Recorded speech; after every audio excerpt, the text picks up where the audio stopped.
Olá pessoal, tudo bem? João Roberto, sócio aqui do LDVC Advogados.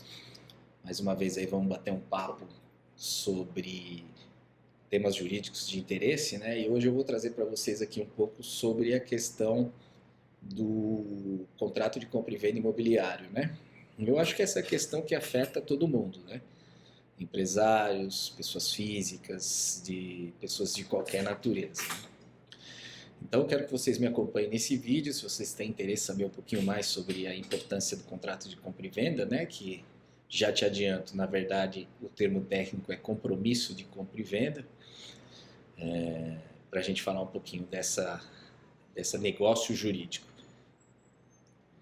Bom, o compromisso, o contrato de compra e venda, ou compromisso de compra e venda, porque o nome correto se chama compromisso de compra e venda, é porque, pelo direito, a propriedade ela só é transmitida com a formalização da escritura no cartório de registro de imóveis e o devido registro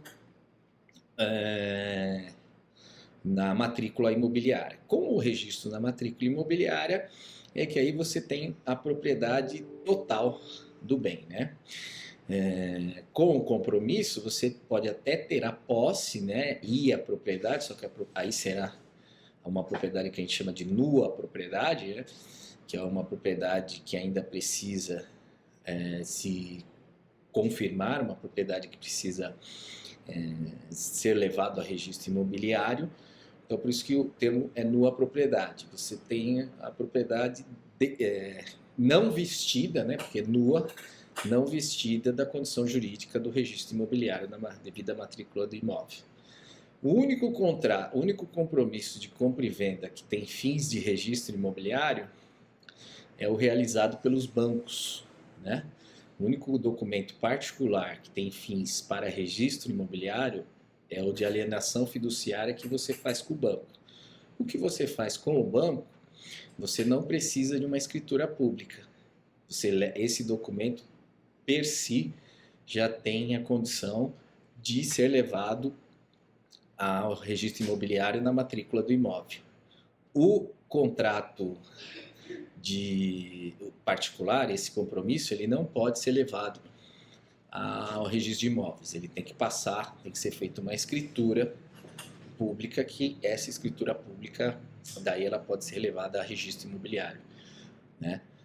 Então essa é uma diferença quando você compra no banco, né? E o que é importante você saber desse compromisso? Primeiro, esse compromisso serve para você garantir o negócio, né? Você se interessa por uma propriedade, você vai lá e faz a oferta do valor, chega-se ao valor e você assina o compromisso. Por quê? Porque você precisa fazer uma avaliação do vendedor, né? É sempre importante a avaliação do vendedor. Então essa avaliação, ela depende de certidões, que, na maioria dos casos, elas são válidas apenas por 30 dias. Então não é uma coisa que você faz da noite para o dia, essa avaliação do vendedor. Então o compromisso ele tem a função de segurar o negócio, ele tem a função de garantir que você, resolvidas as questões, as cláusulas presentes no compromisso, que você adquira, tenha garantido aí que o vendedor irá vender a propriedade para você. É uma garantia, né? Porque tem uma multa contratual. A multa contratual, ela geralmente aí é estipulada entre as partes aí em torno de 10 a 15% do valor do negócio, né? Então você está comprando um imóvel de R$ 1 milhão, em torno de 100, 150 mil. Então isso é uma coisa que garante o negócio. Não garante porque o compromisso por si só ele não tem força de transferência de propriedade. Ele tem cláusulas que a gente chama de resolutivas. Elas precisam acontecer para que o negócio siga adiante. O que são cláusulas resolutivas? São aquelas cláusulas que, para o negócio ser realizado, ele depende de uma condição, como, por exemplo, apresentar as certidões que não possuem dívida, que os vendedores não possuem dívidas, que são muito importantes, né? Ninguém quer comprar um imóvel para depois ter a possibilidade de perder esse bem por uma questão que o vendedor do imóvel tinha uma dívida trabalhista, uma dívida de qualquer natureza.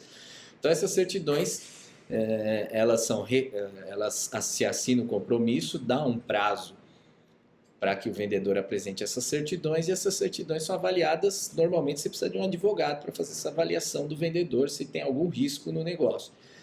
E a certidão sendo negativa, o negócio cumpre-se, vai para frente e o compromisso ele é exercido.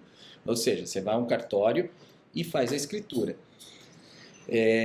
A certidão sendo positiva, ou seja, tem algum risco para o negócio, se resolve, por isso que é cláusula resolutiva, se resolve ali o compromisso e tem ali as penalidades para as partes, que normalmente é a multa. E não vai para frente o negócio, né? Não vai fazer escritura, que você não vai comprar um imóvel que depois você pode perder aí o seu valor que você pagou. Existem compromissos que a gente chama de compromisso de compra e venda quitados, que é o famoso contrato de gaveta.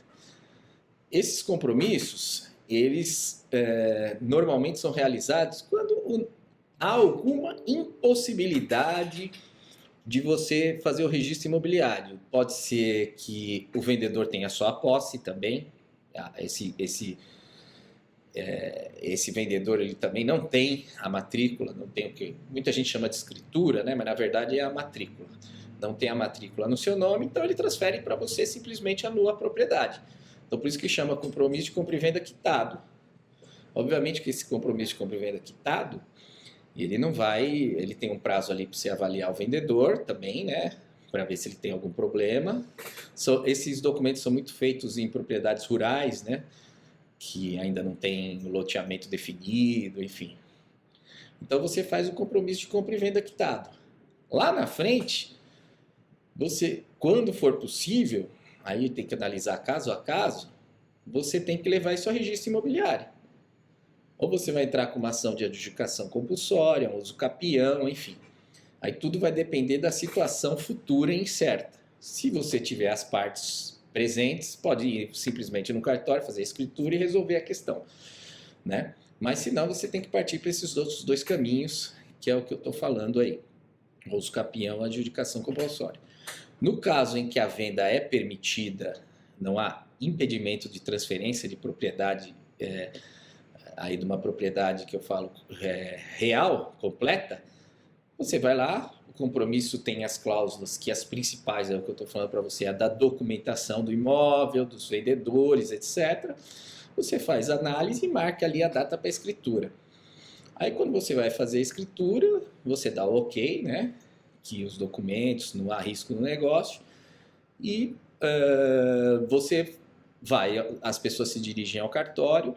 Hoje é possível fazer da sua casa, inclusive, né, essas escrituras através do e-notarial, e faz o pagamento, né? Como que funciona na prática? Normalmente você marca um dia, o comprador sempre paga os impostos, as despesas de cartório, TBI, tudo isso é responsabilidade do comprador. E aí você faz a transferência ali naquele momento que estão todas as partes ali, né? Por que você faz no dia? Porque vai que o vendedor não comparece, né? E etc. Se não comparecer, não tem escritura, né? Então não dá para você transferir antes. Então você faz ali a transferência e o vendedor assina a escritura. Assinou a escritura, aquele compromisso deixa de valer e passa a valer aí a escritura. A escritura você leva a registro de imóveis e está resolvido, você tem a propriedade do bem, né? Você tem a propriedade real, que a gente chama, né? Espero que vocês tenham gostado.